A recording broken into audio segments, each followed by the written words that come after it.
একই সাথে একই দিনে দুইটা ভোট হয়েছিল। কয়টা? একটা সংসদ গঠনের জন্য, আরেকটা সংস্কার পরিষদ গঠনের জন্য।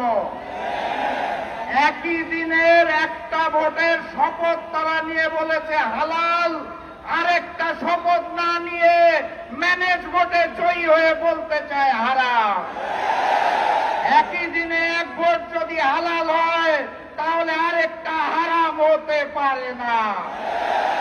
70% জনগণের হা ভোটের রায়কে যারা অস্বীকার করে বেঈমানি করতে চায় তাদের স্থান এই বাংলার মসনদে হবে না ইনশাআল্লাহ। যাই বলা হয় তারা একটা শব্দ শুনিয়ে দেয়, কি সেটা? সংবিধান। সংবিধান উচ্চারণ করতে গেলে শেষে আসে ধান। তারা ভেবেছে এটা বোধহয় ধানের শীষ, সেই কারণে বারবার বলে সংবিধান।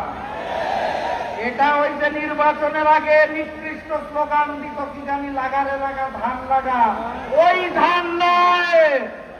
এটা ৭২-এর মুজিববাদী সংবিধান, যা পরবর্তীতে শেখ হাসিনার সংবিধানে রূপান্তর হয়েছে। সেই সংবিধানকে তারেক বাদের সংবিধান আমরা হতে দেব না।